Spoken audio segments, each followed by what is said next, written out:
दोस्तों इस वीडियो में हम बात करने वाले एक बहुत ही इम्पोर्टेंट टॉपिक के बारे में। अभी हाल ही में सिंहस्थ में आपने भगदड़ से हुई मौतों के बारे में सुना होगा। वो मामला अभी हुआ ही था कि 4 दिन पहले दिल्ली के रेलवे स्टेशन पर भगदड़ मचती है और एक नहीं, दो नहीं, बल्कि 18 लोगों की मृत्यु हो जाती है। आप लोग सोच रहे होंगे कि ना तो कोई ट्रेन पटरी से उतरी, ना कोई ट्रेन टकराई, फिर ऐसा कैसे हो गया। ना ही रेलवे को तो यहाँ तक कहना है कि कोई भगदड़ हुई ही नहीं है, ना प्लेटफॉर्म बदला गया था, ना ट्रेन कैंसिल हुई थी, ना अधिकारियों की कोई गलती थी। गलती तो केवल ऐसा लगता है बयान सुनकर रेलवे की कि आम लोगों की थी।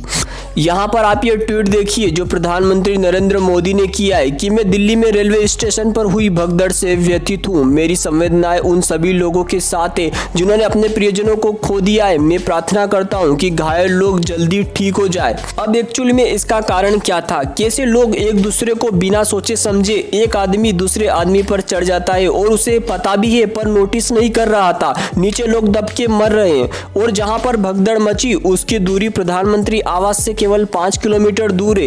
रेलवे डिपार्टमेंट वहां का ऑफिस 4 किलोमीटर दूरी पर है। वहीं राष्ट्रपति भवन की दूरी 5.5 किलोमीटर है। और जिस संसद में रेलवे मंत्री बड़े बड़े भाषण देते हैं कि कुंभ के लिए सारी रेलवे की व्यवस्था हो चुकी है, उसकी दूरी केवल 3 किलोमीटर है। जहां पर प्लेटफॉर्म नंबर 16 के एस्केलेटर व प्लेटफॉर्म नंबर 14 की सीढ़ियों पर प्रयागराज कुंभ में जाने वाले यात्री भगदड़ में मारे जाते हैं। अब सबसे बड़ा प्रश्न कि ऐसा हुआ कैसे। देखिए सबसे बड़ा कारण जो बताया जा रहा है, एक्स्ट्रा टिकट बिना वजह बेच दी गई। लोग टिकट बुक करते हैं। अब जनरली ऐसा होता है कि 7000 टिकट बुक होती है 6 PM से लेकर 8 PM तक हर दिन। लेकिन उस दिन अचानक से शनिवार को ये जो टिकट है 9600 जनरल सीट तक पहुंच जाता है। मतलब 2000 एक्स्ट्रा टिकट बेची गई। अब सामान्य बात है कि कुंभ में सब जाना चाहते हैं तो हो सकता है कि रेलवे ने ज्यादा टिकट बेची होगी। लेकिन प्रबंध ये करना था कि जब नई दिल्ली रेलवे स्टेशन पर इतने सारे लोग आने वाले हैं तो पहले ही भीड़ कंट्रोल और भीड़ मैनेजमेंट की प्रायोरिटी होना चाहिए थी।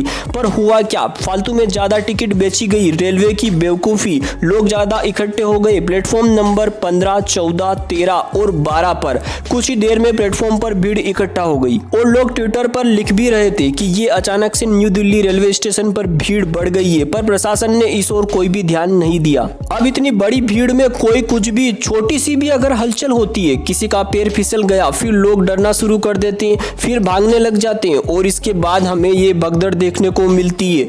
और सबसे हैरानी की बात तो यह है कि हादसा किसी गांव, कस्बे या सामान्य स्टेशन पर नहीं हुआ है। ये भगदड़ किसी गांव में नहीं हुई है। देश की सबसे सुरक्षित और वीवीआईपी स्टेशन पर रेलवे मंत्री की नाक के नीचे हुई है। अब ये रेलवे वाले कितने समझदार है कि घटना होने के 3 घंटे बाद तक तो ये मानते ही नहीं है कि भगदड़ हुई है। शुरुआत में तो अफवाह मान रहे थे, फिर कहते हैं कि भीड़ बहुत ज्यादा थी और लास्ट में रेलवे द्वारा कंफर्म किया जाता है कि हाँ भगदड़ हुई थी। सभी को पता था कि प्रयागराज जाने वाले भक्तों की संख्या बढ़ जाती है। सभी को इस बात की खबर थी कि रेलवे स्टेशन पर बहुत सारे श्रद्धालु लगातार एक ट्रेन में किसी तरह भरकर, किसी तरह ठूस ठूस कर, इवन टॉयलेट के पास बैठकर संगम में नहाने जाते हैं। सभी को इस बात की जानकारी थी कि शनिवार को जाने वाली ट्रेन है। दिल्ली रेलवे स्टेशन पर बहुत सारे लोगों ने टिकट बुक किया है जिससे भीड़ बढ़ना स्वाभाविक थी। लेकिन हमारे रेलवे मंत्री जो अक्सर वंदे भारत की रील्स में देखे जाते हैं, जो हर छोटी से छोटी चीज को रील्स में बनाकर दिखाते फिरते हैं,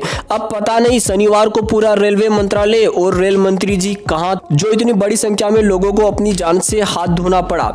अब दोस्तों सरकार को कोसने से क्या होगा। कई लोगों ने सुप्रीम कोर्ट में PIL डाली है कि कुछ न कुछ गाइडलाइन बनाओ, एटलीस्ट क्राउड मैनेजमेंट को लेकर कुछ बड़ा कदम उठाओ, क्योंकि ये इंडिया में लगातार हो रहा है। आप देखेंगे कि 8 जनवरी को हाल ही में आपको पता होगा कि तिरुपति आंध्र प्रदेश में जो भगदड़ मचती है वहां पर 6 लोग मारे गए थे। फिर 29 जनवरी को प्रयागराज कुंभ में जो भगदड़ मची थी वहां पर 30 से ज्यादा लोग मारे गए थे। इवन सरकार ने तो उसके आंकड़े तक छिपा लिए थे। और अब 15 फरवरी को हमको न्यू दिल्ली रेलवे स्टेशन पर ये 18 लोगों के मरे जाने की खबर आती है। और अब ये तो हम 2025 में ही देख चुके हैं। 2024 में हाथरस में जो भगदड़ मची थी वह तो दिल दहला देने वाली थी, जिसमें 150 लोग मारे गए थे। बेसिकली दोस्तों सिंहस्थ कुंभ जैसा बड़ा उत्सव सालों बाद आता है। करोड़ों लोग आस्था भक्ति से एक जगह इकट्ठा होते हैं, तो व्यवस्था वाले लोगों को ज्यादा अलर्ट हो जाना चाहिए, क्योंकि कुंभ में पहले भी ऐसी घटनाएं होती रही है। जैसे 2003 में नासिक कुंभ में भगदड़ मचती है और सैकड़ों लोग मारे जाते हैं।